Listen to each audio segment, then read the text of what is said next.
श्री पुराण पुरुषोत्तमाय नमः। श्री गणेशाय नमः। श्री शिव महापुराण रुद्र संहिता द्वितीय सतीखंड। सती का प्रश्न तथा उसके उत्तर में भगवान शिव द्वारा ज्ञान एवं नवदा भक्ति के स्वरूप का विवेचन। कैलाश तथा हिमालय पर्वत पर श्री शिव और सती के विविध विहारों का विस्तार पूर्वक वर्णन करने के पश्चात ब्रह्मा जी ने कहा, मुने, एक दिन की बात है। देवी सती एकांत में भगवान शंकर से मिली और उन्हें भक्तिपूर्वक प्रणाम करके दोनों हाथ जोड़ खड़ी हो गई। प्रभु शंकर को पूर्ण प्रसन्न जान नमस्कार करके विनीत भाव से खड़ी हुई।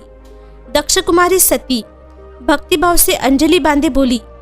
सती ने कहा, देव देव, महादेव, करुणा सागर, प्रभु, दीनोद्धार पारायण, महायोगिन, मुझ पर कृपा कीजिए।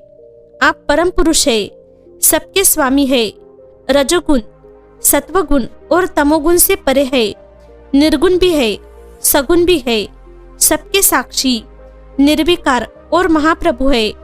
हर मैं धन्य हूँ जो आपकी कामिनी और आपके साथ सुंदर विहार करने वाली आपकी प्रिया हुई। स्वामीन, आप अपनी भक्त वत्सला से ही प्रेरित होकर मेरे पति हुए हैं। नाथ, मैंने बहुत वर्षों तक आपके साथ विहार किया है। महेशान, मैं इससे बहुत संतुष्ट हुई हूँ और अब मेरा मन उधर से हट गया है। देवेश्वर हर, अब तो मैं उस परम तत्व का ज्ञान प्राप्त करना चाहती हूँ जो निर्तिशय सुख प्रदान करने वाला है तथा जिसके द्वारा जीव संसार दुख से अनायास ही उद्धार पा सकता है। नाथ, जिस कर्म का अनुष्ठान करके विषयी जीव भी परम पद को प्राप्त कर ले और संसार बंधन में न बंधे, उसे आप बताइए, मुझ पर कृपा कीजिए। ब्रह्मा जी कहते हैं, मुने, इस प्रकार आदिशक्ति महेश्वरी सती ने केवल जीवों के उद्धार के लिए जब उत्तम भक्ति भाव के साथ भगवान शंकर से प्रश्न किया, तब उनके उस प्रश्न को सुनकर स्वेच्छा से शरीर धारण करने वाले तथा योग के द्वारा भोग से विरक्त चित्त वाले स्वामी शिव ने अत्यंत प्रसन्न होकर सती से इस प्रकार कहा।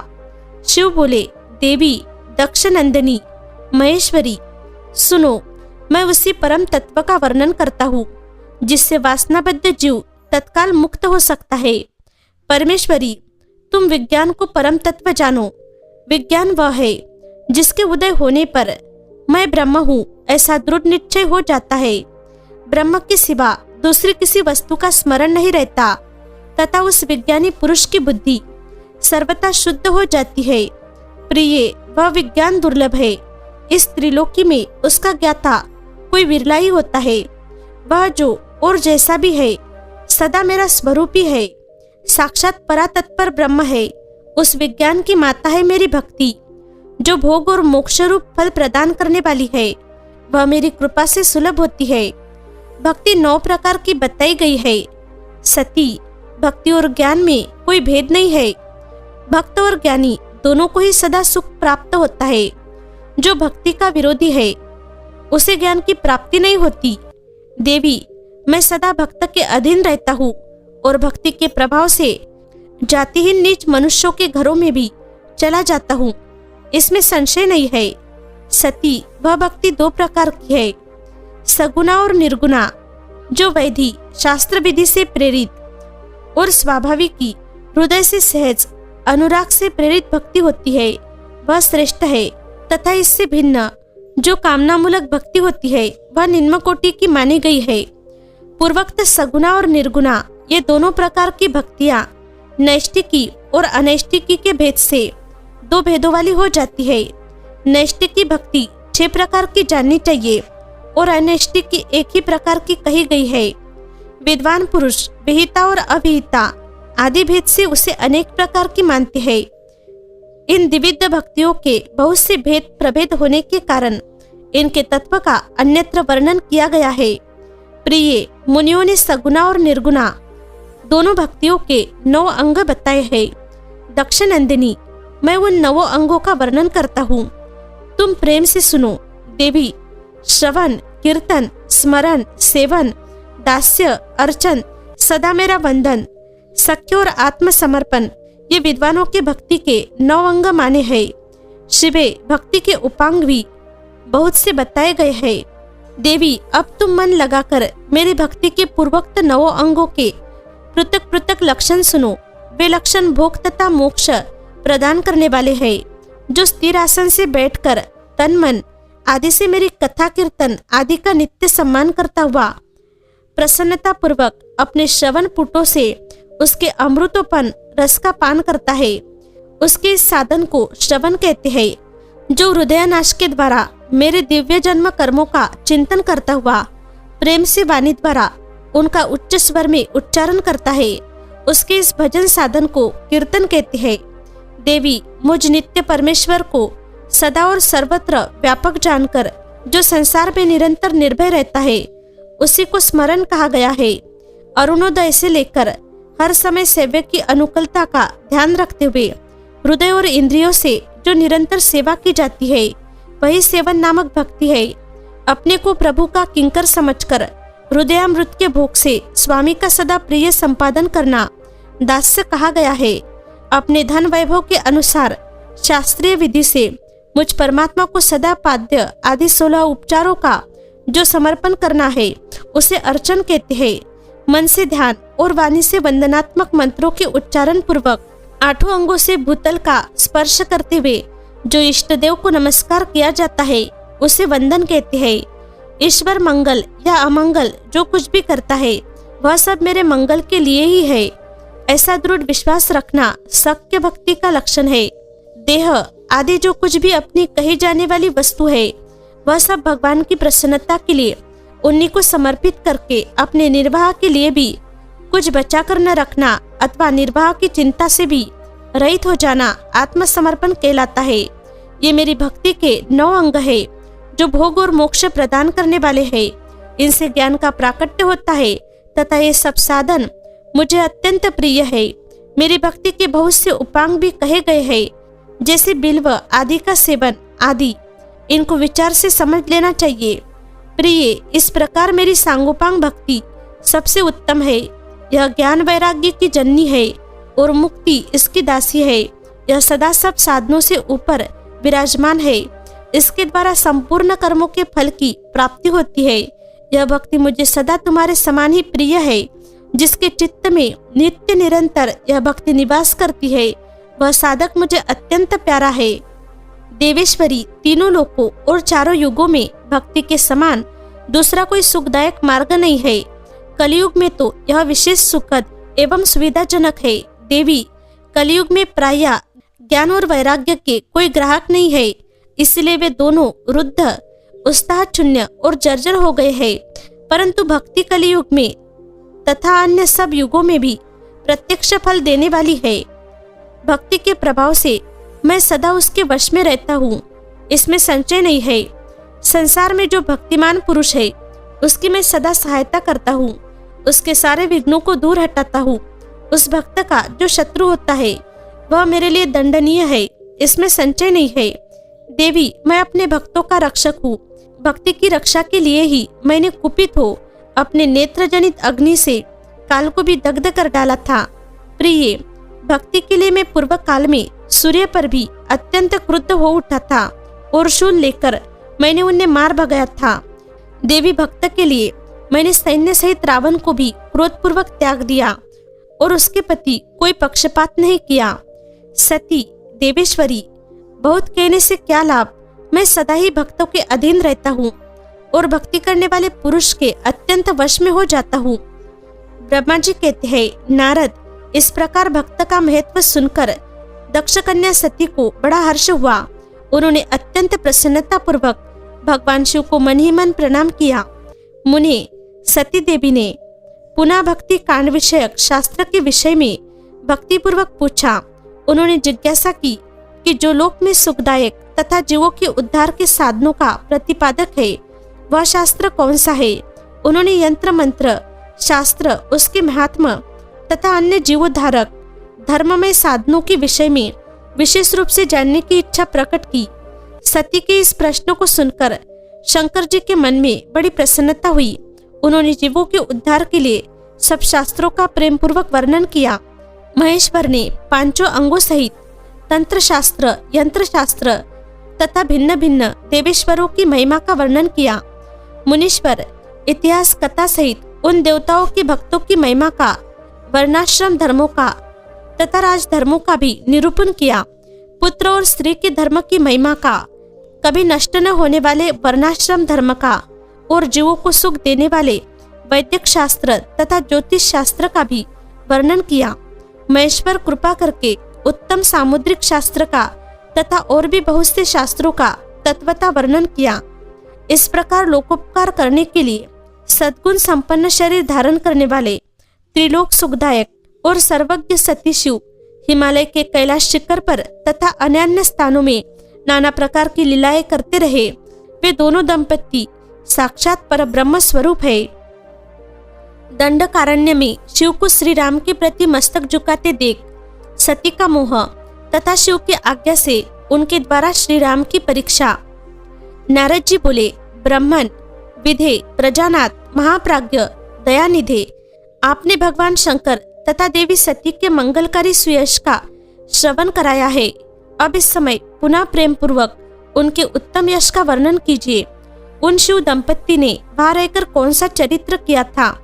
ब्रह्मा जी ने कहा, मुने तुम मुझसे सती और शिव के चरित्र का प्रेम से श्रवण करो। वे दोनों दंपत्ति वहां लौकिकी गति का आश्रय ले नित्य निरंतर क्रीड़ा किया करते थे। तदनंतर महादेवी सती को अपने पति शंकर का वियोग प्राप्त हुआ, ऐसा कुछ श्रेष्ठ बुद्धि वाले विद्वानों का कथन है। परंतु मुने, वास्तव में उन दोनों का परस्पर वियोग कैसे हो सकता है? क्योंकि वे दोनों वाणी और अर्थ के समान एक दूसरे से सदा मिले जुले हैं, शक्ति और शक्तिमान है तथा चिंत स्वरूप है। फिर भी उनमें लीला विषयक रुचि होने के कारण वह सब कुछ संगठित हो सकता है। सती और शिव यद्यपि ईश्वर है, तो भी लौकिक रीति का अनुसरण करके वे जो जो लीलाएं करते हैं वे सब संभव है। दक्ष कन्या सती ने जब देखा कि मेरे पति ने मुझे त्याग दिया है, तब वे अपने पिता दक्ष के यज्ञ में गई और वहां भगवान शंकर का अनादर देख उन्होंने अपने शरीर को त्याग दिया। वे ही सती पुनः हिमालय के घर पार्वती के नाम से प्रकट हुई और बड़ी भारी तपस्या करके उन्होंने विवाह के द्वारा पुनः भगवान शिव को प्राप्त कर लिया। सूत जी कहते हैं, महर्षियों, ब्रह्मा जी की यह बात सुनकर नारद जी ने विधाता से शिवा और शिव के महान यश के विषय में इस प्रकार पूछा। नारद जी बोले, महाभाग विष्णु शिष्य विधाता, आप मुझे शिवा और शिव के भाव तथा आचार से संबंध रखने वाले उनके चरित्र को विस्तार पूर्वक सुनाइए। तात भगवान शंकर ने अपने प्राणों से भी प्यारी धर्मपत्नी सती का किस लिए त्याग किया, यह घटना तो मुझे बड़ी विचित्र जान पड़ती है। अंता इसे आप अवश्य कहे। आज आपके पुत्र दक्ष के यज्ञ में भगवान शिव का अनादर कैसे हुआ और वह पिता के यज्ञ में जाकर सती ने अपने शरीर का त्याग किस प्रकार किया, उसके बाद वह क्या हुआ, भगवान महेश्वर ने क्या किया, ये सब बातें मुझसे कहिए। इन्हें सुनने के लिए मेरे मन में बड़ी श्रद्धा है। ब्रह्मा जी ने कहा, मेरे पुत्रों में श्रेष्ठ महाप्राज्ञ तात नारद, तुम महर्षियों के साथ बड़े प्रेम से भगवान चंद्रमौली का यह चरित्र सुनो। श्री विष्णु आदि देवताओं से सेवित परब्रह्म महेश्वर को नमस्कार करके मैं उनके महान अद्भुत चरित्र का वर्णन आरंभ करता हूँ। मुने, यह सब भगवान शिव की लीला ही है। वे प्रभु अनेक प्रकार की लीला करने वाले, स्वतंत्र और निर्विकार है। देवी सती भी वैसी ही है, अन्यथा वैसा कर्म करने में कौन समर्थ हो सकता है? परमेश्वर शिव ही परब्रह्म परमात्मा है। एक समय की बात है, तीनों लोकों में विचरने वाले लीला विशारद भगवान रुद्र सती के साथ बैल पर आरूढ़ हो इस भूतल पर भ्रमण कर रहे थे। घूमते घूमते वे दंडकारण्य में आए। वहां उन्होंने लक्ष्मण सहित भगवान श्री राम को देखा, जो रावण द्वारा छलपूर्वक हरी गई अपनी प्यारी पत्नी सीता की खोज कर रहे थे। वे हाँ सीते ऐसा उच्च स्वर में पुकारते, जहां तहां देखते और बारंबार रोते थे। उनके मन में विहार का आवेश छा गया था। सूर्य वंश में उत्पन्न वीर भूपाल दशरथ नंदन भरताग्रस्त श्री राम आनंद रहित हो लक्ष्मण के साथ वन में भ्रमण कर रहे थे और उनकी कांति फीकी पड़ गई थी। उस समय उदार चेता पूर्ण काम भगवान शंकर ने बड़ी प्रसन्नता के साथ उन्हें प्रणाम किया और जय जयकार करके वे दूसरी ओर चल दिए। भक्तवत्सल शंकर ने उस वन में श्री राम के सामने अपने को प्रकट नहीं किया। भगवान शिव की मोह में डालने वाली ऐसी लीला देख सती को बड़ा विस्मय हुआ। वे उनकी माया से मोहित हो उनसे इस प्रकार बोली। सती ने कहा, देवदेव सर्वेश परब्रह्म परमेश्वर ब्रह्मा विष्णु आदि सब देवता आपकी ही सदा सेवा करते हैं। आप ही सबके द्वारा प्रणाम करने योग्य है। सबको आपका ही सर्वदा सेवन और ध्यान करना चाहिए। वेदांत शास्त्र के द्वारा यत्न पूर्वक जानने योग्य निर्विकार महाप्रभु आप ही है। नाथ, ये दोनों पुरुष कौन है? इनकी आकृति विरह व्यथा से व्याकुल दिखाई देती है। ये दोनों धनुर्धर वीर वन में विचरते हुए क्लेश से भागी और दीन हो रहे हैं। इनमें जो ज्येष्ठ है उसकी अंग कांति नील कमल के समान श्याम है। उसे देखकर किस कारण से आप आनंद विभोर हो उठे थे? आपका चित्त क्यों अत्यंत प्रसन्न हो गया था? आप इस समय भक्त के समान विनम्र क्यों हो गए थे? स्वामी कल्याणकारी शिव, आप मेरे संशय को सुने। प्रभु सैव स्वामी, अपने सेवक को प्रणाम करे, यह उचित नहीं जान पड़ता। ब्रह्मा जी कहते हैं, नारद, कल्याणमयी परमेश्वरी आदिशक्ति सती देवी ने शिव की माया के वशीभूत होकर जब भगवान शिव से इस प्रकार प्रश्न किया, तब सती की वह बात सुनकर लीला विशारद परमेश्वर शंकर हंसकर उनसे इस प्रकार बोले। परमेश्वर ने कहा, देवी सुनो, मैं प्रसन्नता पूर्वक यथार्थ बात कहता हूँ, इसमें छल नहीं है। वरदान के प्रभाव से ही मैंने इन्हें आदर पूर्वक प्रणाम किया है। प्रिय, ये दोनों भाई वीरों द्वारा सम्मानित है। इनके नाम है श्री राम और लक्ष्मण। इनका प्राकट्य सूर्य वंश में हुआ है। ये दोनों राजा दशरथ के विद्वान पुत्र है। इनमें जो गोरे रंग के छोटे बंधु है वे साक्षात शेष के अंश है। उनका नाम लक्ष्मण है। इनके बड़े भैया का नाम श्री राम है। इनके रूप में भगवान विष्णु ही अपने संपूर्ण अंश से प्रकट हुए हैं। उपद्रव्य इनसे दूर ही रहते हैं। ये साधु पुरुषों की रक्षा और हम लोगों के कल्याण के लिए इस पृथ्वी पर अवतीर्ण हुए हैं। ऐसा कहकर सृष्टिकर्ता भगवान शंभु चुप हो गए। भगवान शिव की ऐसी बात सुनकर भी सती के मन को इस पर विश्वास नहीं हुआ। क्यों न हो, भगवान शिव की माया बड़ी प्रबल है। वह संपूर्ण त्रिलोकी को मोह में डाल देने वाली है। सती के मन में मेरी बात पर विश्वास नहीं है, यह जानकर लीला विशारद प्रभु सनातन शंभु यो बोले। शिव ने कहा, देवी मेरी बात सुनो। यदि तुम्हारे मन में मेरे कथन पर विश्वास नहीं है तो तुम वहां जाकर अपनी ही बुद्धि से श्री राम की परीक्षा कर लो। प्यारी सती, जिस प्रकार तुम्हारा मोह या भ्रम नष्ट हो जाए वह करो। तुम वहां जाकर परीक्षा करो। तब तक मैं इस बरगद के नीचे खड़ा हूँ। ब्रह्मा जी कहते हैं, नारद, भगवान शिव की आज्ञा से ईश्वरी सती वहां गई और मन ही मन यह सोचने लगी कि मैं वनचारिणी राम की कैसे परीक्षा करूं।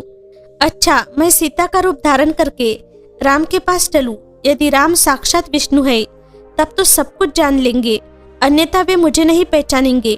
ऐसा विचार सती सीता बनकर श्री राम के समीप उनकी परीक्षा लेने के लिए गई। वास्तव में वे मोह में पड़ गई थी। सती को सीता के रूप में सामने आई देख शिव शिव का जप करते हुए रघुनंदन कुल श्री राम सब कुछ जान गए और हंसते हुए उन्हें नमस्कार करके बोले। श्री राम ने पूछा, सती जी आपको नमस्कार है। आप प्रेम पूर्वक बताइए, भगवान शंभु कहाँ गए हैं? आप पति के बिना अकेले ही इस वन में क्यों चली आई? देवी, आपने अपना रूप त्याग कर किस लिए यह नूतन रूप धारण किया है? मुझ पर कृपा करके इसका कारण बताइए। श्री रामचंद्र जी की यह बात सुनकर सती उस समय आश्चर्यचकित हो गई। वे शिव जी की कही हुई बात का स्मरण करके और उसे यथार्थ समझकर बहुत लज्जित हुई। श्री राम को साक्षात विष्णु जान अपने रूप को प्रकट करके मन ही मन भगवान शिव के चरणारविंदों का चिंतन कर प्रसन्न चित्त हुई सती उनसे इस तरह बोली। रघुनंदन, स्वतंत्र परमेश्वर भगवान शिव मेरे तथा अपने पार्षदों के साथ पृथ्वी पर भ्रमण करते हुए इस वन में आ गए थे। यहाँ उन्होंने सीता जी की खोज में लगे हुए लक्ष्मण सहित तुमको देखा। उस समय सीता के लिए तुम्हारे मन में बड़ा क्लेश था और तुम विरह शोक से पीड़ित दिखाई देते थे। उस अवस्था में तुम्हें प्रणाम करके वे चले गए और उस वटवृक्ष के नीचे अभी खड़े ही है। भगवान शिव बड़े आनंद के साथ तुम्हारे वैष्णव रूप की उत्कृष्ट महिमा का गान कर रहे थे। यद्यपि उन्होंने तुम्हें चतुर्भुज विष्णु के रूप में नहीं देखा तो भी तुम्हारा दर्शन करते ही वे आनंद विभोर हो गए। इस निर्मल रूप की ओर देखते हुए उन्हें बड़ा आनंद प्राप्त हुआ। इस विषय में मेरे पूछने पर भगवान शंभु ने जो बात कही उसे सुनकर मेरे मन में भ्रम उत्पन्न हो गया। अंत राघवेंद्र, मैंने उनकी आज्ञा लेकर तुम्हारी परीक्षा की। श्री राम, अब मुझे ज्ञात हो गया कि तुम साक्षात विष्णु हो। तुम्हारी सारी प्रभुता मैंने अपनी आंखों से देख ली। अब मेरा संशय दूर हो गया। तो भी महामते, तुम मेरी बात सुनो। मेरे सामने यह सच सच बताओ कि तुम भगवान शिव के भी वंदनीय कैसे हो गए। मेरे मन में यही एक संदेह है, इसे निकाल दो और शीघ्र ही मुझे पूर्ण शांति प्रदान करो। सती का यह वचन सुनकर श्री राम के नेत्र प्रफुल्ल कमल के समान खिल उठे। उन्होंने मन ही मन अपने प्रभु भगवान शिव का स्मरण किया। इससे उनके हृदय में प्रेम की बाढ़ आ गई। मुने आज्ञा न होने के कारण वे सती के साथ भगवान शिव के निकट नहीं गए तथा मन ही मन उनकी महिमा का वर्णन करके श्री रघुनाथ जी ने सती से कहना प्रारंभ किया। श्री शिव के द्वारा गोलोक धाम में श्री विष्णु का गोपेश के पद पर अभिषेक तथा उनके प्रति प्रणाम का प्रसंग सुनाकर श्री राम का सती के मन का संदेह दूर करना, सती को शिव के द्वारा मानसिक त्याग। श्री राम बोले, देवी, प्राचीन काल में एक समय परम श्रेष्ठा भगवान शंभु ने अपने परातत्पर धाम में विश्वकर्मा को बुलाकर उनके द्वारा अपनी गौशाला में एक रमणीय भवन बनवाया जो बहुत ही विस्तृत था। उसमें एक श्रेष्ठ सिंहासन का भी निर्माण कराया। उस सिंहासन पर भगवान शंकर ने विश्वकर्मा द्वारा एक छत्र बनवाया जो बहुत ही दिव्य, सदा के लिए अद्भुत और परम उत्तम था। तत्पश्चात उन्होंने सब ओर से इंद्र आदि देवगणों, सिद्धों, गंधर्वों, नागादियों तथा संपूर्ण उपदेवों को भी शीघ्र वहां बुलवाया। समस्त वेदों और आगमनों को, पुत्रों सहित ब्रह्मा जी को, मुनियों को तथा अप्सराओं सहित समस्त देवियों को जो नाना प्रकार की वस्तुओं से संपन्न थी आमंत्रित किया। इसके सिवा देवताओं, ऋषियों, सिद्धों और नागों की 16-16 कन्याओं को भी बुलवाया जिनके हाथों में मांगलिक वस्तुएं थी। मुने वीणा, मृदंग आदि नाना प्रकार के वाद्यों को बजवाकर सुंदर गीतों द्वारा महान उत्सव रचाया। संपूर्ण औषधियों के साथ राज्याभिषेक के योग्य द्रव्य एकत्रित किए गए। प्रत्यक्ष तीर्थों के जलों से भरे हुए 5 कलश भी मंगवाए गए। इनके सिवा और भी बहुत सी दिव्य सामग्रियों को भगवान शंकर ने अपने पार्षदों द्वारा मंगवाया और वह उच्च स्वर से वेद मंत्रों का घोष करवाया। देवी, भगवान विष्णु की पूर्ण भक्ति से महेश्वर देव सदा प्रसन्न रहते थे। इसलिए उन्होंने प्रीतियुक्त हृदय से श्रीहरि को वैकुंठ से बुलवाया और शुभ मुहूर्त में श्रीहरि को उस श्रेष्ठ सिंहासन पर बिठाकर महादेव जी ने स्वयं ही प्रेम पूर्वक उन्हें सब प्रकार के आभूषणों से विभूषित किया। उनके मस्तक पर मनोहर मुकुट बांधा गया और उनसे मंगल कौतुक कराए गए। यह सब हो जाने के बाद महेश्वर ने स्वयं ब्रह्मांड मंडप में श्रीहरि का अभिषेक किया और उन्हें अपना वह सारा ऐश्वर्य प्रदान किया जो दूसरों के पास नहीं था। तदनंतर स्वतंत्र ईश्वर भक्तवत्सल शंभु ने श्रीहरि का स्तवन किया और अपनी पराधीनता, भक्त परवशता को सर्वत्र प्रसिद्ध करते हुए वे लोककर्ता ब्रह्मा से इस प्रकार बोले। महेश्वर ने कहा, लोकेश, आज से मेरी आज्ञा के अनुसार ये विष्णु हरि स्वयं मेरे वंदनीय हो गए। इस बात को सभी सुन रहे हैं। तात, तुम संपूर्ण देवता आदि के साथ इन श्रीहरि को प्रणाम करो और ये वेद मेरी आज्ञा से मेरी ही तरह इन श्रीहरि का वर्णन करे। श्री रामचंद्र जी कहते हैं, देवी, भगवान विष्णु की शिव भक्ति देखकर प्रसन्न चित्त हुए वरदायक भक्तवत्सल रुद्रदेव ने उपर्युक्त बात कहकर स्वयं ही श्री गरुड़ ध्वज को प्रणाम किया। तदनंतर ब्रह्मा आदि देवताओं, मुनियों और सिद्ध आदि ने भी उस समय श्री हरि की वंदना की। इसके बाद अत्यंत प्रसन्न हुए भक्तवत्सल महेश्वर ने देवताओं के समक्ष श्री हरि को बड़े बड़े वर प्रदान किए। महेश बोले, हरे, तुम मेरी आज्ञा से संपूर्ण लोकों के कर्ता, पालक और संहारक हो। धर्म, अर्थ और काम के दाता तथा दुर्नीति अथवा अन्याय करने वाले दुष्टों को दंड देने वाले हो। महान बल पराक्रम से संपन्न जगत पूज्य जगदीश्वर बने रहो। समरांगन में तुम कहीं भी जीते नहीं जा सकोगे। मुझसे भी तुम कभी पराजित नहीं होगे। तुम मुझसे मेरी दी हुई 3 प्रकार की शक्तियां ग्रहण करो। एक तो इच्छा आदि की सिद्धि, दूसरी नाना प्रकार की लीलाओं को प्रकट करने की शक्ति और तीसरी तीनों लोकों में नित्य स्वतंत्रता। हरे, जो तुमसे द्वेष करने वाले हैं वे निश्चय ही मेरे द्वारा प्रयत्न पूर्वक दंडनीय होंगे। विष्णु, मैं तुम्हारे भक्तों को उत्तम मोक्ष प्रदान करूंगा। तुम इस माया को भी ग्रहण करो जिसका निवारण करना देवता आदि के लिए भी कठिन है तथा जिससे मोहित होने पर यह विश्व जड़ रूप हो जाएगा। हरे, तुम मेरी बाई भुजा हो और विधाता दाहिनी भुजा है। तुम इन विधाता के भी उत्पादक और पालक होगे। मेरा हृदय रूप जो रुद्र है वही मैं हूँ, इसमें संशय नहीं है। वह रुद्र तुम्हारा और ब्रह्मा आदि देवताओं का भी निश्चय ही पूज्य है। तुम यहाँ रहकर विशेष रूप से संपूर्ण जगत का पालन करो। नाना प्रकार की लीलाएं करने वाले विभिन्न अवतारों द्वारा सदा सबकी रक्षा करते रहो। मेरे चिन्मय धाम में तुम्हारा जो यह परम वैभवशाली और अत्यंत उज्जवल स्थान है वह गोलोक नाम से विख्यात होगा। हरे, भूतल पर जो तुम्हारे अवतार होंगे वे सबके रक्षक और मेरे भक्त होंगे। मैं उनका अवश्य दर्शन करूंगा। वे मेरे वर से सदा प्रसन्न रहेंगे। श्री रामचंद्र जी कहते हैं, देवी, इस प्रकार श्री हरि को अपना अखंड ऐश्वर्य सौंपकर उमा वल्लभ भगवान हर स्वयं कैलाश पर्वत पर रहते हुए अपने पार्षदों के साथ स्वच्छंद क्रीड़ा करते हैं। तभी से भगवान लक्ष्मीपति वह गोपवेश धारण करके आए और गोप गोपी तथा गौओं के अधिपति होकर बड़ी प्रसन्नता के साथ रहने लगे। वे श्री विष्णु प्रसन्न चित्त हो समस्त जगत की रक्षा करने लगे। वे शिव की आज्ञा से नाना प्रकार के अवतरण ग्रहण करके जगत का पालन करते हैं। इस समय वे श्री हरि भगवान शंकर की आज्ञा से 4 भाइयों के रूप में अवतीर्ण हुए हैं। उन 4 भाइयों में सबसे बड़ा मैं राम हूँ, दूसरे भरत है, तीसरे लक्ष्मण है और चौथे भाई शत्रुघ्न है। देवी, मैं पिता की आज्ञा से सीता और लक्ष्मण के साथ वन में आया था। यहाँ किसी निशाचर ने मेरी पत्नी सीता को हर लिया है और मैं विरही होकर भाई के साथ इस वन में अपने प्रिया का अन्वेषण करता हूँ। जब आपका दर्शन प्राप्त हो गया तब सर्वथा मेरा कुशल मंगल ही होगा। माँ सती, आपकी कृपा से ऐसा होने में कोई संदेह नहीं है। देवी, निश्चय ही आपकी ओर से मुझे सीता की प्राप्ति विषयक वर प्राप्त होगा। आपके अनुग्रह से उस दुख देने वाले पापी राक्षस को मारकर मैं सीता को अवश्य प्राप्त करूंगा। आज मेरा महान सौभाग्य है जो आप दोनों ने मुझ पर कृपा की। जिस पर आप दोनों दयालु हो जाए वह पुरुष धन्य और श्रेष्ठ है। इस प्रकार बहुत सी बातें कहकर कल्याणमयी सती देवी को प्रणाम करके रघुकुल शिरोमणि श्री राम उनकी आज्ञा से उस वन में विचरने लगे। पवित्र हृदय वाले श्री राम की यह बात सुनकर सती मन ही मन शिव भक्ति परायण रघुनाथ जी की प्रशंसा करती हुई बहुत प्रसन्न हुई, पर अपने कर्मों को याद करके उनके मन में बड़ा शोक हुआ।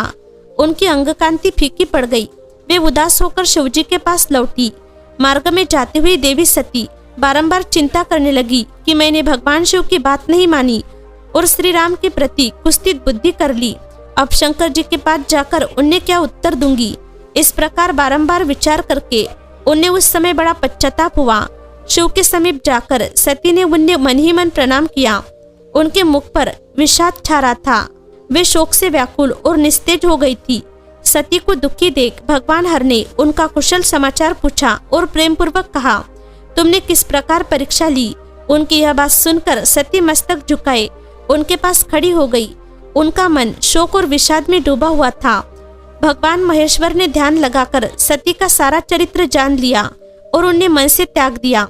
वेद धर्म का प्रतिपालन करने वाले महेश्वर शिव ने अपनी पहले की हुई प्रतिज्ञा को नष्ट नहीं होने दिया। सती का मन से त्याग करके वे अपने निवासभूत कैलाश पर्वत पर चले गए।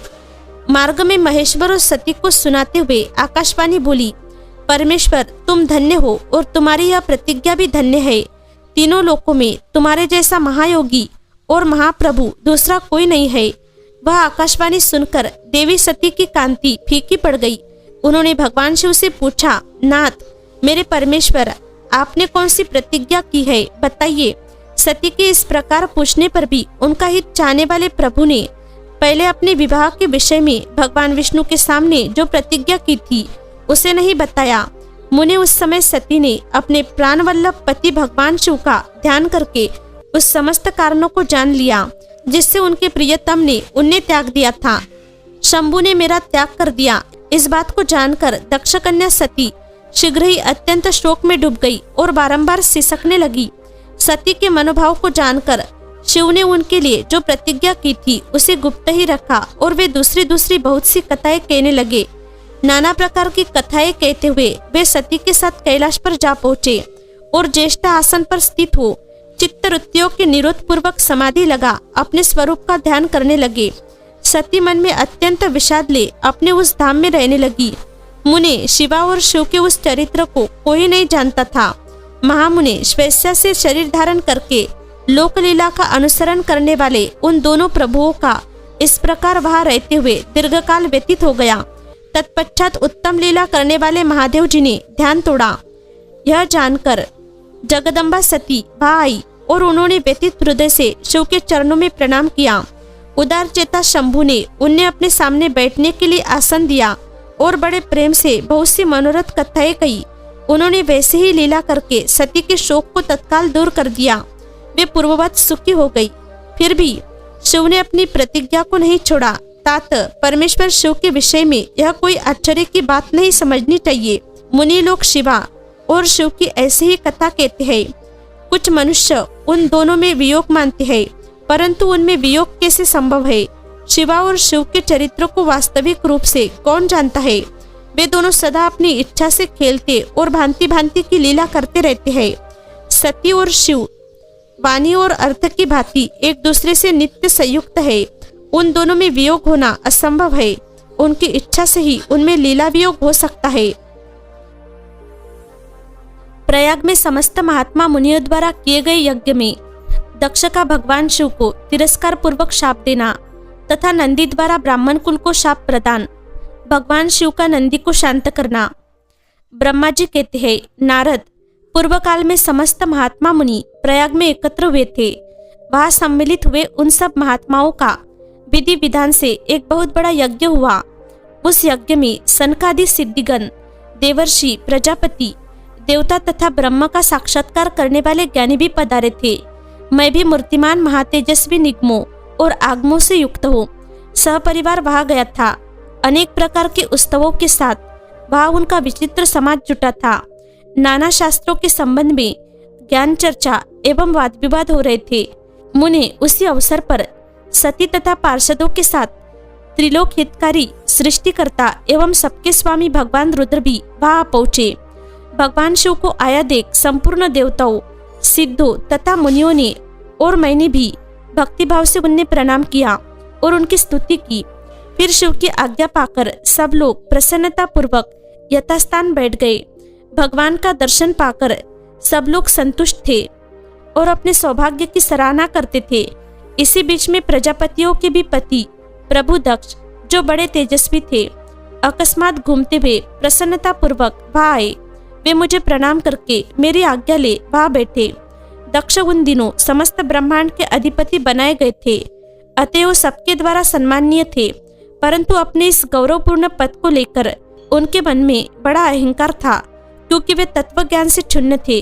उस समय समस्त देवर्षियों ने नतमस्तक हो स्तुति और प्रणाम के द्वारा दोनों हाथ जोड़कर उत्तम तेजस्वी दक्ष का आदर सत्कार किया। परंतु जो नाना प्रकार के लीला विहार करने वाले सबके स्वामी और उत्कृष्ट लीलाकारी स्वतंत्र परमेश्वर है, उन महेश्वर ने उस समय दक्ष को मस्तक नहीं झुकाया। वे अपने आसन पर बैठे ही रह गए। खड़े होकर दक्ष का स्वागत नहीं किया। महादेव जी को वहां मस्तक झुकाते न देख मेरे पुत्र प्रजापति दक्ष मन ही मन अप्रसन्न हो गए। उन्हें रुद्र पर सहसा क्रोध हो गया। वे ज्ञान शून्य तथा महान अहंकारी होने के कारण महाप्रभु रुद्र को क्रूर दृष्टि से देखकर सबको सुनाते हुए उच्च स्वर से कहने लगे। दक्ष ने कहा, ये सब देवता, असुर, श्रेष्ठ ब्राह्मण तथा ऋषि मुझे विशेष रूप से मस्तक झुकाते हैं, परंतु वह जो प्रेतों और पिशाचों से घिरा हुआ महामनस्वी बनकर बैठा है, वह दुष्ट मनुष्यों के समान क्यों मुझे प्रणाम नहीं करता? शमशान में निवास करने वाला यह निर्लज्ज जो मुझे इस समय प्रणाम नहीं करता, इसका क्या कारण है? इसके वेदोक्त कर्म लुप्त हो गए हैं।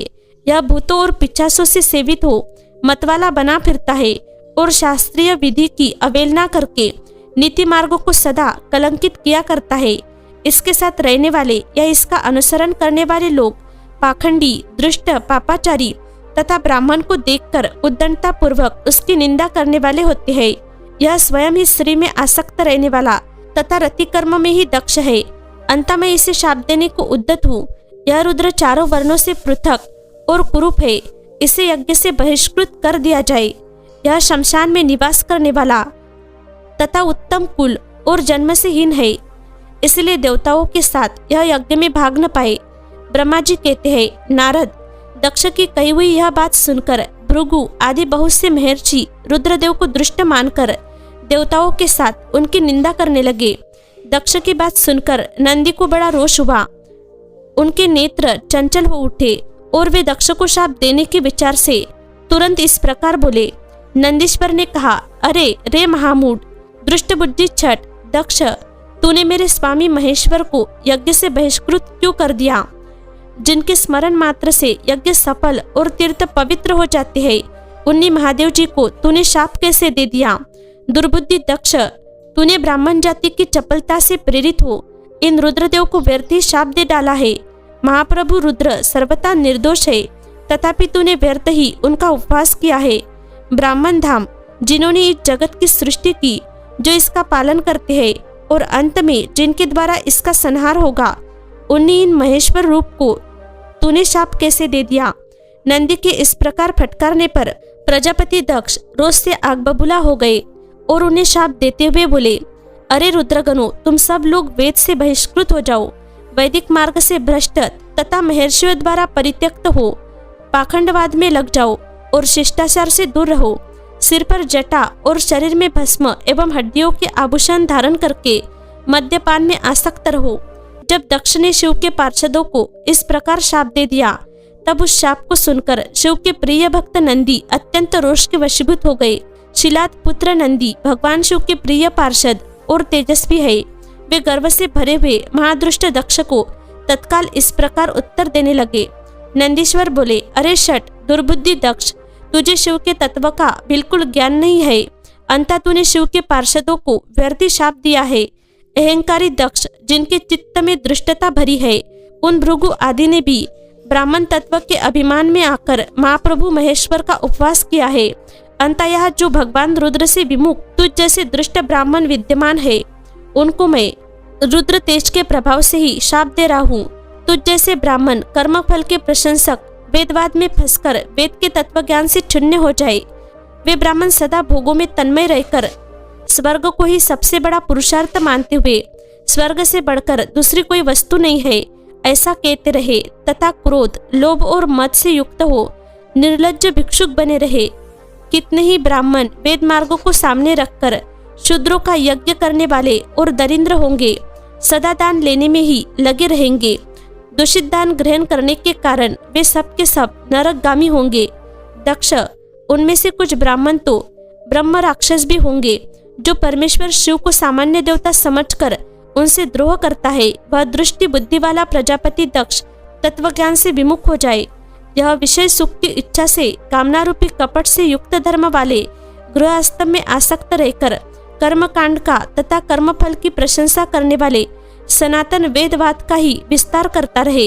इसका आनंददायी मुख नष्ट हो जाए, यह आत्मज्ञान को भूलकर पशु के समान हो जाए तथा यह दक्ष कर्म भ्रष्ट हो शीघ्र ही बकरे के मुख से युक्त हो जाए।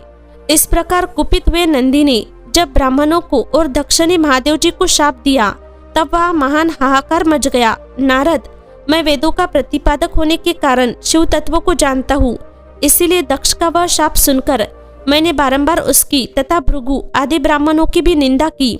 सदाशिव महादेव जी भी नंदी की वह बात सुनकर हंसते हुए से मधुर वाणी में बोले। वे नंदी को समझाने लगे। सदाशिव ने कहा, नंदिन, मेरी बात सुनो। तुम तो परम ज्ञानी हो, तुम्हें क्रोध नहीं करना चाहिए। तुमने भ्रम से यह समझकर कि मुझे शाप दिया गया, व्यर्थ ही ब्राह्मण कुल को शाप दे डाला। वास्तव में मुझे किसी का शाप छू ही नहीं सकता। अंततः तुम्हें उत्तेजित नहीं होना चाहिए। वेद मंत्राक्षरमय और सुक्तमय है। उसके प्रत्येक सुक्त में समस्त देहधारियों की आत्मा परमात्मा प्रतिष्ठित है। अंततः उन मंत्रों के ज्ञाता नित्य आत्मवेत्ता है। इसलिए तुम रोषवश उन्हें शाप न दो। किसी की बुद्धि कितनी ही दूषित क्यों न हो, वह कभी वेदों को शाप नहीं दे सकता। इस समय मुझे शाप नहीं मिला है, इस बात को तुम्हें ठीक ठीक समझना चाहिए। महामते, तुम सनकादि सिद्धों को भी तत्वज्ञान का उपदेश देने वाले हो। अंतः शांत हो जाओ। मैं ही यज्ञ हूँ, मैं ही यज्ञ कर्म हूँ। यज्ञों के अंगभूत समस्त उपकरण भी मैं ही हूँ। यज्ञ की आत्मा मैं हूँ। यज्ञपरायण यजमान भी मैं हूँ और यज्ञ से बहिष्कृत भी मैं ही हूँ। यह कौन, तुम कौन और ये कौन, वास्तव में सब मैं ही हूँ। तुम अपनी बुद्धि से इस बात का विचार करो। तुमने ब्राह्मणों को व्यर्थी शाप दिया है। महामते, नंदिन, तुम तत्वज्ञान के द्वारा प्रपंच रचना का बात करके आत्मनिष्ठ ज्ञानी एवं क्रोध आदि से शून्य हो जाओ। ब्रह्मा जी कहते हैं, नारद, भगवान शंभु के इस प्रकार समझाने पर नंदिकेश्वर विवेक परायण हो क्रोध रोहित एवं शांत हो गए।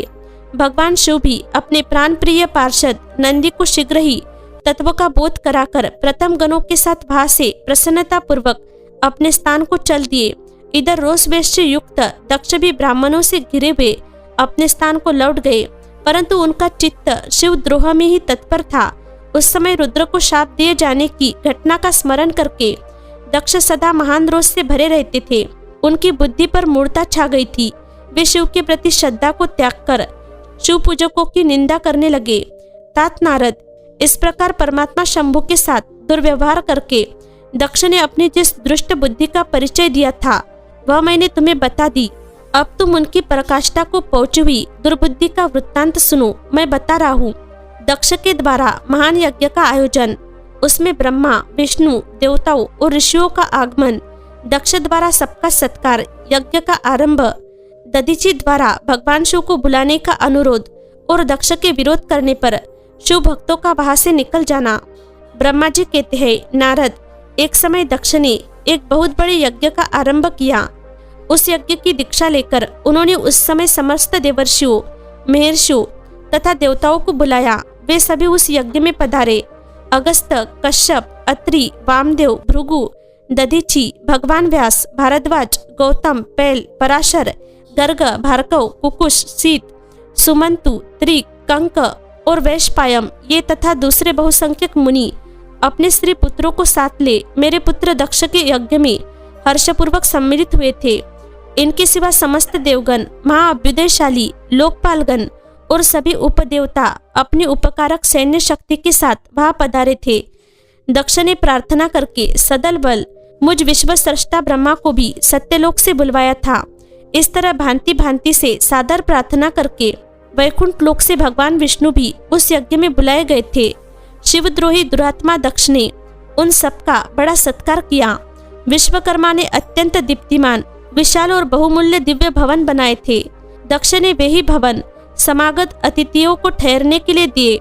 सभी लोग सम्मानित हो उन संपूर्ण भवनों में यथायोग्य स्थान पाकर ठहरे हुए थे। दक्ष का वह महायज्ञ उस समय कनखल नामक तीर्थ में हो रहा था। उसमें दक्ष ने भृगु आदि तपोधन को ऋत्विज बनाया। संपूर्ण मुरुद गणों के साथ स्वयं भगवान विष्णु उसके अधिष्ठाता थे। मैं वेद यत्र की विधि को दिखाने या बताने वाला ब्रह्मा बना था। इस तरह संपूर्ण द्विकपाल अपने आयुधों और परिवारों के साथ द्वारपाल एवं रक्षक बने थे और सदा कौतूहल पैदा करते थे। स्वयं यज्ञ सुंदर रूप धारण करके दक्ष के उस यज्ञ मंडल में उपस्थित था।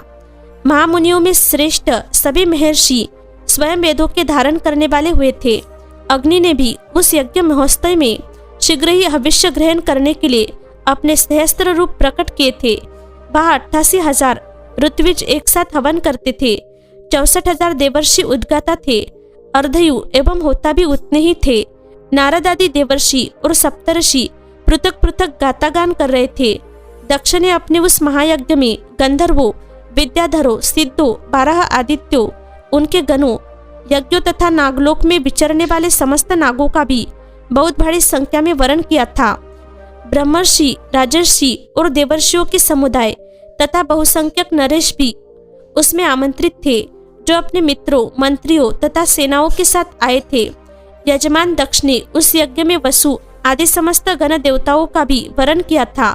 कौतुक और मंगलाचार करके जब दक्ष ने यज्ञ की दीक्षा ली तथा जब उनके लिए बारंबार स्वस्ति वाचन किया जाने लगा, तब वे अपनी पत्नी के साथ बड़ी शोभा पाने लगे। इतना सब करने पर भी दुरात्मा दक्ष ने उस यज्ञ में भगवान शंभु को नहीं आमंत्रित किया। उनकी दृष्टि में कपालधारी होने के कारण वे निश्चय ही यज्ञ में भाग पाने योग्य नहीं थे। सती प्रजापति दक्ष की प्रिय पुत्री थी, तो भी कपाली की पत्नी होने के कारण दोषदर्शी दक्ष ने उन्हें अपने यज्ञ में नहीं बुलाया। इस प्रकार जब दक्ष का वह यज्ञ महोत्सव आरंभ हुआ और यज्ञ मंडप में आए हुए सब ऋत्विज अपने अपने कार्य में संलग्न हो गए, उस समय वहां भगवान शंकर को उपस्थित न देख शिवभक्त दधीचि का चित्त अत्यंत उद्गिन्न हो उठा और वे यो बोले। दधीचि ने कहा, मुख्य मुख्य देवताओं तथा महर्षियों, आप सब लोग प्रशंसा पूर्वक मेरी बात सुने। इस यज्ञ महोत्सव में भगवान शंकर नहीं आए हैं। इसका क्या कारण है? यद्यपि ये देवेश्वर बड़े बड़े मुनि और लोकपाल यहाँ पधारे हैं, तथापि उन महात्मा पिनाकपनि शंकर के बिना यह यज्ञ अधिक शोभा नहीं पा रहा है। बड़े बड़े विद्वान कहते हैं कि मंगलमय भगवान शिव की कृपा दृष्टि से ही समस्त मंगल कार्य संपन्न होते हैं। जिनका ऐसा प्रभाव है वे पुराण पुरुष ऋषभध्वज परमेश्वर श्री नीलकंठ यहाँ क्यों नहीं दिखाई दे रहे हैं? दक्ष जिनके संपर्क में आने पर अथवा जिनके स्वीकार कर लेने पर अमंगल भी मंगल हो जाते हैं, तथा जिनके 15 नेत्रों से देखे जाने पर बड़े बड़े नगर तत्काल मंगलमय हो जाते हैं, उनका इस यज्ञ में पदार्पण होना अत्यंत आवश्यक है। इसलिए तुम्हें स्वयं ही परमेश्वर शिव को यहाँ शीघ्र बुलाना चाहिए, अथवा ब्रह्मा, प्रभावशाली भगवान विष्णु, देवराज इंद्र, लोकपाल गणों, ब्राह्मणों और सिद्धों की सहायता से सर्वथा प्रयत्न करके इस समय यज्ञ की पूर्ति के लिए तुम्हें भगवान शंकर को यहाँ ले आना चाहिए। आप सब लोग उस स्थान पर जाए जहाँ महेश्वर देव विराजमान है। वहां से दक्षनंदिनी सती के साथ भगवान शंभु को यहाँ तुरंत ले आए। देवेश्वरों, जगदम्बा सहित वे परमात्मा शिव यदि यहाँ आ गए तो उनसे सब कुछ पवित्र हो जाएगा। उनके स्मरण से, उनके नाम लेने से सारा कार्य पुण्यमय बन जाता है। अंतः पूर्ण प्रयत्न करके भगवान ऋषभध्वज को यहाँ ले आना चाहिए। भगवान शंकर के यहाँ पदार्पण करते ही यह यज्ञ पवित्र हो जाएगा, अन्यथा यह पूरा नहीं हो सकेगा। यह मैं सत्य कहता हूँ। दधीचि का यह वचन सुनकर दृष्ट बुद्धि वाले मूढ़ दक्ष ने हंसते हुए से रोषपूर्वक कहा, भगवान विष्णु संपूर्ण देवताओं के मूल है, जिनमें सनातन धर्म प्रतिष्ठित है। जब इनको मैंने सादर बुला लिया है, तब इस यज्ञ कर्म में क्या कमी हो सकती है? जिनमें वेद, यज्ञ और नाना प्रकार के समस्त कर्म प्रतिष्ठित है, वे भगवान विष्णु तो यहाँ आ ही गए हैं। इनके सिवा सत्य लोक से लोक पितामह ब्रह्मा वेदों, उपनिषदों और विविध आगमनों के साथ यहाँ पधारे हैं। देवगणों के साथ स्वयं देवराज इंद्र का भी शुभागमन हुआ है, तथा आप जैसे निष्पाप महर्षि भी यहाँ आ गए हैं। जो महर्षि यज्ञ में सम्मिलित होने के योग्य, शांत और सुपात्र है, वेद और वेदार्थ के तत्वों को जानने वाले हैं और दृढ़ता पूर्वक व्रत का पालन करते हैं, वे सब और स्वयं आप भी जब यहाँ पदार्पण कर चुके हैं, तब हमें यहाँ रुद्र से क्या प्रयोजन है? विप्रवर, मैंने ब्रह्मा जी के कहने से ही अपनी कन्या रुद्र को ब्याह दी थी। वैसे मैं जानता हूँ हर कुलीन नहीं है, उनके न माता है न पिता। वे भूतों, प्रेतों और पिशाचों के स्वामी है, अकेले रहते हैं। उनका अतिक्रमण करना दूसरे के लिए अत्यंत कठिन है। वे आत्म प्रशंसक, मूढ़, जड़, मौनी और ईर्ष्यालु है। इस यज्ञ कर्म में बुलाए जाने योग्य नहीं है, इसलिए मैंने उनको यहाँ नहीं बुलाया है। अंतः दधीचि जी, आपको फिर कभी ऐसी बात नहीं कहनी चाहिए। मेरी प्रार्थना है कि आप सब लोग मिलकर मेरे इस महान यज्ञ को सफल बनावे। दक्ष की यह बात सुनकर दधीचि ने समस्त देवताओं और मुनियों की सुनते हुए यह सारगर्भित बात कही। दधीचि बोले, दक्ष, उन भगवान शिव के बिना यह महान यज्ञ अयज्ञ हो गया। अब यह यज्ञ कहलाने योग्य ही नहीं रह गया। विशेषता इस यज्ञ में तुम्हारा विनाश हो जाएगा। ऐसा कहकर दधीचि दक्ष की यज्ञशाला से अकेले ही निकल पड़े और तुरंत अपने आश्रम को चल दिए। तदनंतर जो मुख्य शिव भक्त तथा शिव के मत का अनुसरण करने वाले थे, वे भी दक्ष को वैसा ही शाप देकर तुरंत वहां से निकले और अपने आश्रमों को चले गए। मुनिवर दधीचि तथा दूसरे ऋषियों के उस यज्ञ मंडप से निकल जाने पर दुष्ट बुद्धि शिव द्रोही दक्ष ने उन मुनियों का उपहास करते हुए कहा। दक्ष बोले, जिन्हें शिव ही प्रिय है, वे नाम मात्र के ब्राह्मण दधीचि चले गए। उन्हीं के समान जो दूसरे थे, वे भी मेरी यज्ञशाला से निकल गए। यह बड़ी शुभ बात हुई। मुझे सदा यही अभिष्ट है। देवेश, देवताओं और मुनियों, मैं सत्य कहता हूँ, जिनके चित्त की विचार शक्ति नष्ट हो गई है, जो मंद बुद्धि है और मिथ्यावाद में लगे हुए हैं, ऐसे वेद बहिष्कृत दुराचारी लोगों को यज्ञ कर्म में त्याग ही देना चाहिए। विष्णु आदि आप सब देवता और ब्राह्मण वेदवादी है, अंता मेरे इस यज्ञ को शीघ्र ही सफल बनावे। ब्रह्मा जी कहते हैं, दक्ष की यह बात सुनकर शिव की माया से मोहित हुए समस्त देवर्षि उस यज्ञ में देवताओं का पूजन और हवन करने लगे। मुनीश्वर नारद इस प्रकार उस यज्ञ को जो शाप मिला उसका वर्णन किया गया। अब यज्ञ के विध्वंस की घटना को बताया जाता है, आदर पूर्वक सुनो।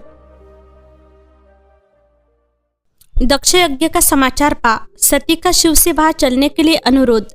दक्ष के शिव द्रोह को जानकर भगवान शिव की आज्ञा से देवी सती का पिता के यज्ञ मंडप की ओर शिवगणों के साथ प्रस्थान।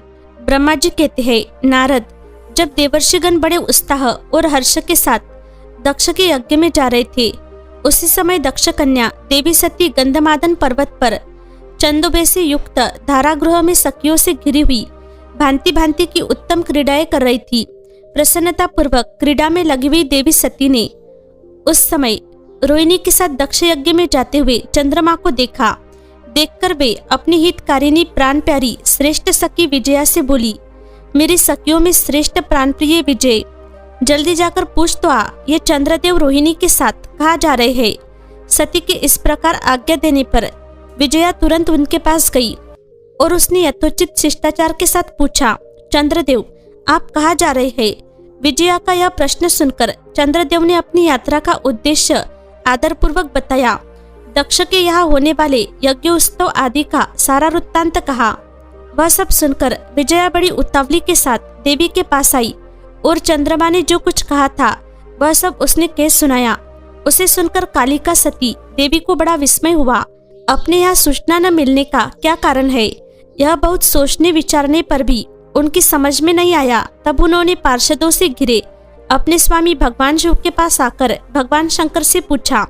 सती बोली, प्रभु मैंने सुना है कि मेरे पिताजी के यहाँ कोई बहुत बड़ा यज्ञ हो रहा है, उसमें बहुत बड़ा उत्सव होगा, उसमें सब देवर्षि एकत्र हो रहे हैं।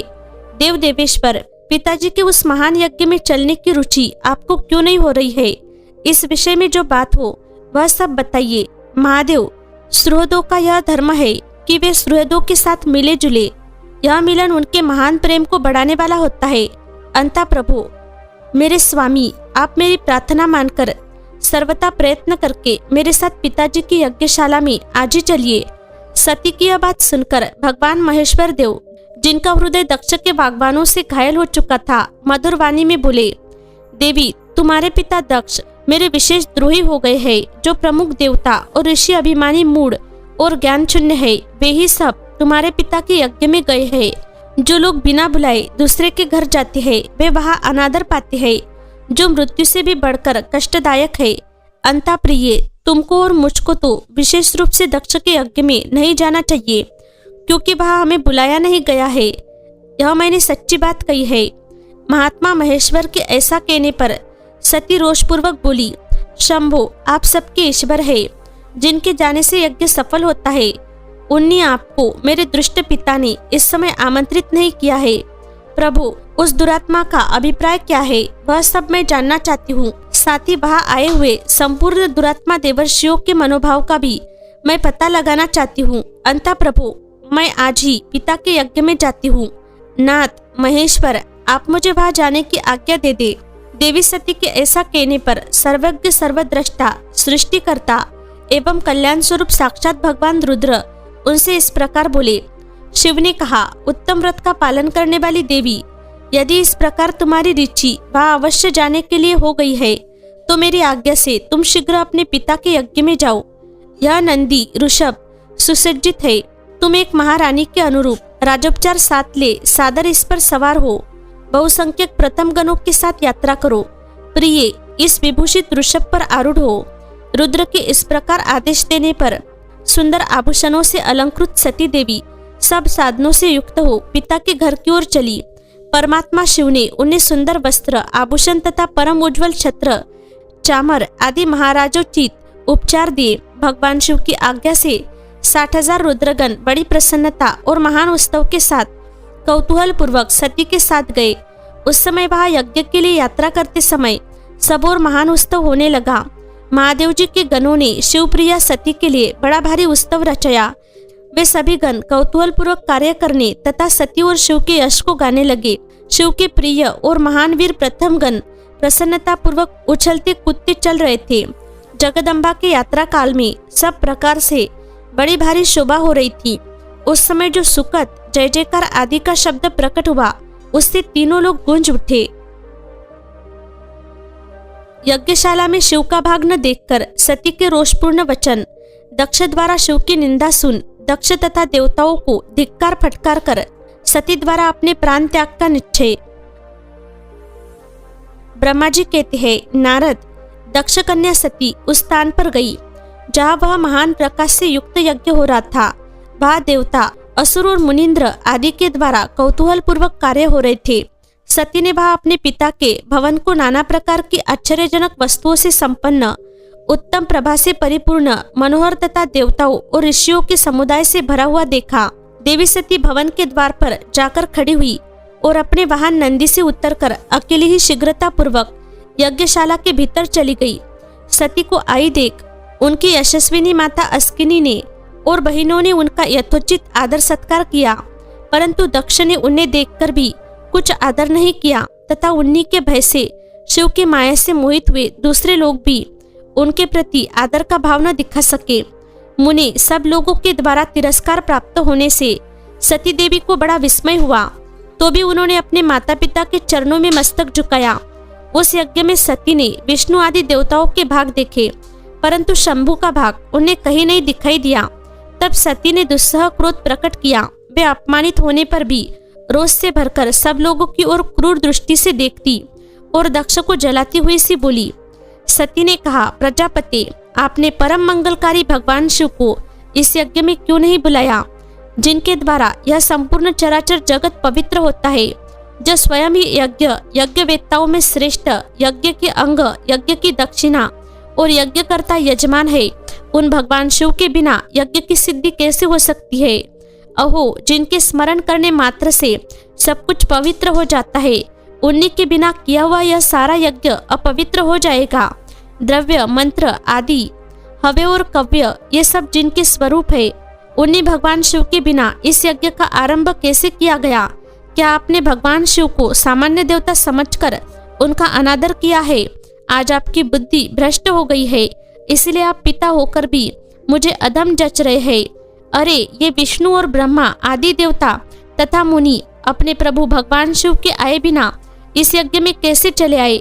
ऐसा कहने के बाद शिव स्वरूपा परमेश्वरी सती ने भगवान विष्णु, ब्रह्मा, इंद्र आदि सब देवताओं को तथा समस्त ऋषियों को बड़े कड़े शब्दों में फटकारा। ब्रह्मा जी कहते हैं, नारद, इस प्रकार क्रोध से भरी हुई जगदम्बा सती ने वह व्यतीत हृदय से अनेक प्रकार की बातें कही। श्री विष्णु आदि समस्त देवता और मुनि जो वहां उपस्थित थे, सती की बात सुनकर चुप रह गए।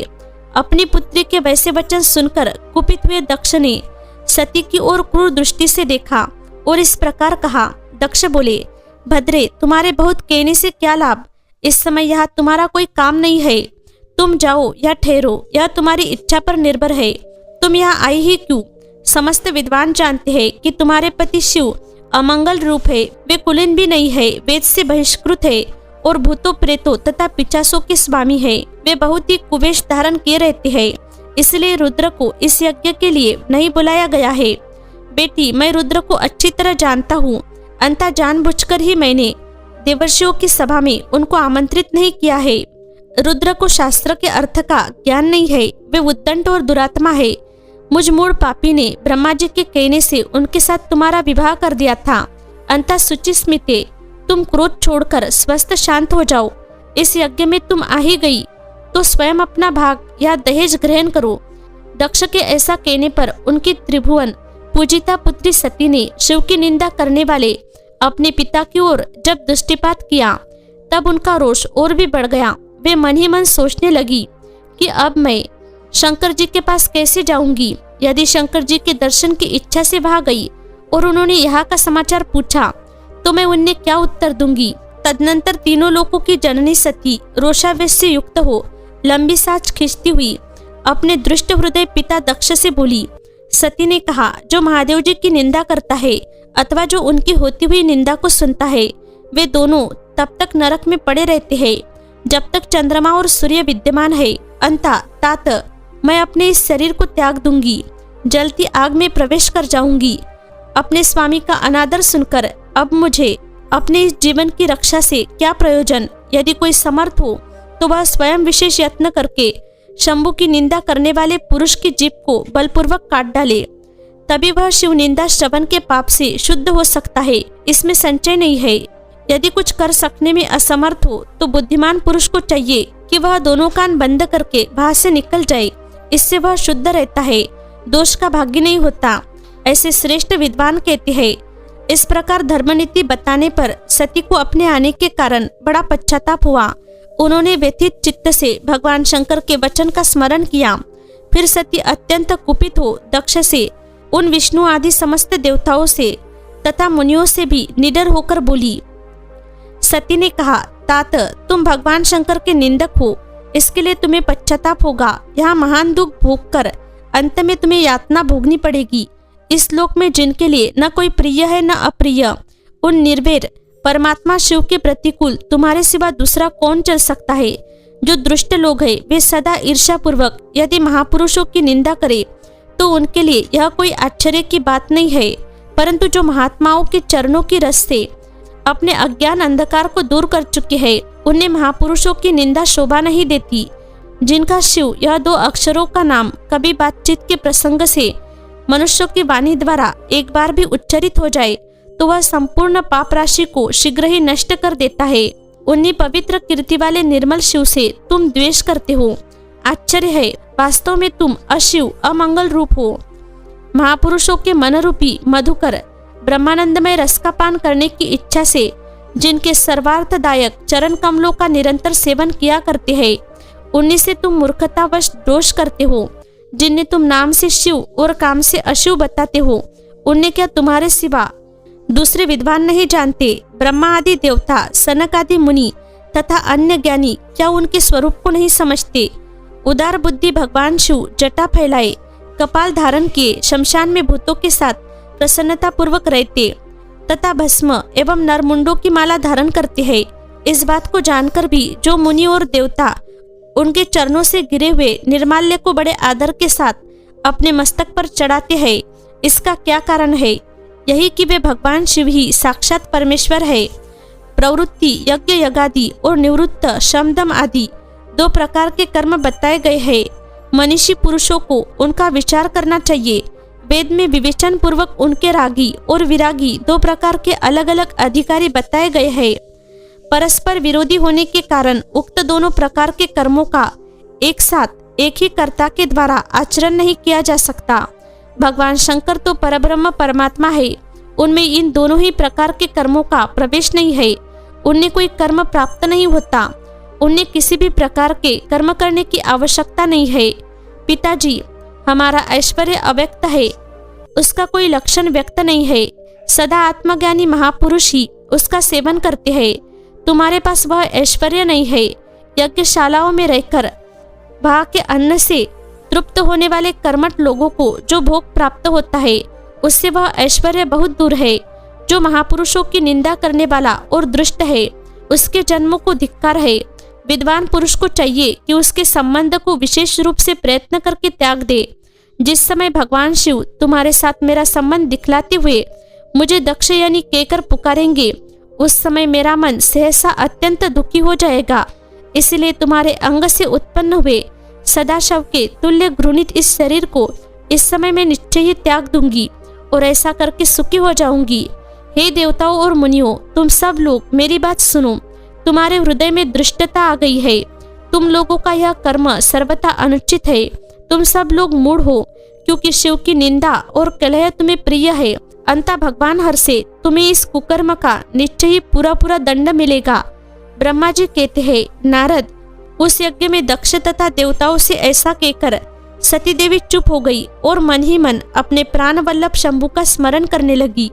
सती का योग अग्नि से अपने शरीर को भस्म कर देना, दर्शकों का हाहाकार, शिव पार्षदों का प्राण त्याग तथा दक्ष पर आक्रमण, रुबो द्वारा उनका भगाया जाना तथा देवताओं की चिंता। ब्रह्मा जी कहते हैं, नारद, मौन हुई सती देवी अपने पति का सादर स्मरण करके शांत चित्त हो सहसा उत्तर दिशा में भूमि पर बैठ गई। उन्होंने विधि पूर्वक जल का आचमन करके वस्त्र ओढ़ लिया और पवित्र भाव से आंखें मूंद कर पति का चिंतन करती हुई वे योग मार्ग में स्थित हो गई। उन्होंने आसन को स्थिर कर प्राणायाम द्वारा प्राण और अपान को एकरूप करके नाभि चक्र में स्थित किया।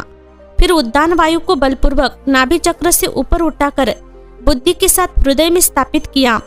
तत्पश्चात शंकर की प्राण वल्लभा अनिंदिता सती उस हृदय स्थित वायु को कंठ मार्ग से भ्रुकुटियों के बीच में ले गई। इस प्रकार दक्ष पर कुपित हो सहसा अपने शरीर को त्यागने की इच्छा से सती ने अपने संपूर्ण अंगों में योग मार्ग के अनुसार वायु और अग्नि की धारणा की।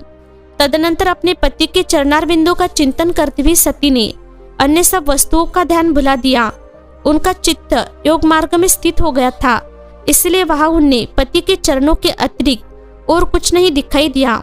मुनि श्रेष्ठ, सती का निष्पाप शरीर तत्काल गिरा और उनकी इच्छा के अनुसार योगाग्नि से जलकर उसी क्षण भस्म हो गया। उस समय वहां आए हुए देवता आदि ने जब यह घटना देखी तब वे बड़े जोर से हाहाकार करने लगे। उनका वह महान, अद्भुत, विचित्र एवं भयंकर हाहाकार आकाश में और पृथ्वी तल पर सब ओर फैल गया। लोग कह रहे थे, हाय, महान देवता भगवान शंकर की परम प्रियसी सती देवी ने किस दुष्ट के दुर्व्यवहार से कुपित हो अपने प्राण त्याग दिए। अहो ब्रह्मा जी के पुत्र, इस दक्ष की बड़ी भारी दुष्टता तो देखो। सारा चराचर जगत जिसकी संतान है, उसी की पुत्री मनस्विनी सती देवी जो सदा ही मान पाने के योग्य थी, उसके द्वारा ऐसी निरादुत हुई कि प्राणों से ही हाथ धो बैठी। भगवान ऋषभध्वज की प्रिया सती सदा ही सत्पुरुषों द्वारा निरंतर सम्मान पाने की अधिकारिणी थी। वास्तव में उसका हृदय बड़ा ही असहिष्णु है। वह प्रजापति दक्ष ब्राह्मणद्वयी है, इसलिए सारे संसार में उसे महान अपयश प्राप्त होगा। उसकी अपनी ही पुत्री उसके अपराध से जब प्राण त्याग करने को उद्यत हो गई, तभी उस महान नरक भोगी शंकर द्रोही ने उसे रोका तक नहीं। जिस समय सब लोग ऐसा कह रहे थे, उसी समय शिवजी के पार्षद सती का यह अद्भुत प्राण त्याग देख तुरंत ही क्रोधपूर्वक अस्त्र शस्त्र ले दक्ष को मारने के लिए उठ खड़े हुए। यज्ञ मंडप के द्वार पर खड़े हुए वे भगवान शंकर के समस्त 60,000 पार्षद, जो बड़े भारी बलवान थे, अत्यंत रोष से भर गए और हमें धिक्कार है ऐसा कहते हुए भगवान शंकर के गणों के वे सभी वीर युद्धपति बारंबार उच्च स्वर से हाहाकार करने लगे। देवर्षि कितने ही पार्षद तो वह शोक से ऐसे व्याकुल हो गए कि वे अत्यंत तीखे प्राण नाशक शस्त्रों द्वारा अपने ही मस्तक और मुख आदि अंगों पर आघात करने लगे। इस प्रकार 20,000 पार्षद उस समय दक्ष कन्या सती के साथ ही नष्ट हो गए। वह एक अद्भुत सी बात हुई। नष्ट होने से बचे हुए महात्मा शंकर के वे प्रथम गण क्रोधयुक्त दक्ष को मारने के लिए हथियार लिए उठ खड़े हुए। मुने उन आक्रमणकारी पार्षदों का वेग देखकर भगवान भृगु ने यज्ञ में विघ्न डालने वालों का नाश करने के लिए नियत अपहता असुरा रक्षासी वेदशदा इस यजुर मंत्र से दीक्षा अग्नि में आहुति दी। भृगु के आहुति देते ही यज्ञ कुंड से रुभु नामक सहस्त्र महान देवता, जो बड़े प्रबल वीर थे, वहां प्रकट हो गए। मुनीश्वर उन सबके हाथों में जलती हुई लकड़ियां थी। उनके साथ प्रथम गणों का अत्यंत विकट युद्ध हुआ, जो सुनने वालों के भी रोंगटे खड़े कर देने वाला था। उन ब्रह्म तेज से संपन्न महावीर रुभुओं की सब ओर से ऐसी मार पड़ी जिससे प्रथम गण बिना अधिक प्रयास के ही भाग खड़े हुए। इस प्रकार उन देवताओं ने उन शिवगणों को तुरंत मार भगाया। यह अद्भुत सी घटना भगवान शिव की महाशक्तिमती इच्छा से ही हुई। वह सब देखकर ऋषि, इंद्रादि देवता, मरुदगण, विश्वदेव, अश्विनी कुमार और लोकपाल चुप ही रह गए। कोई सब ओर से आकर वह भगवान विष्णु से प्रार्थना करते थे कि किसी तरह विघ्न टल जाए। वे उद्विग्न हो बारंबार विघ्न निवारने के लिए आपस में सलाह करने लगे। प्रथम गणों के नाश होने और भगाए जाने से जो भावी परिणाम होने वाला था, उनका भलीभांति विचार करके उत्तम बुद्धि वाले श्री विष्णु आदि देवता अत्यंत उद्विग्न हो उठे थे। मुने, इस प्रकार दुरात्मा शंकर द्रोही ब्रह्म बंधु दक्ष के यज्ञ में उस समय बड़ा भारी विघ्न उपस्थित हो गया।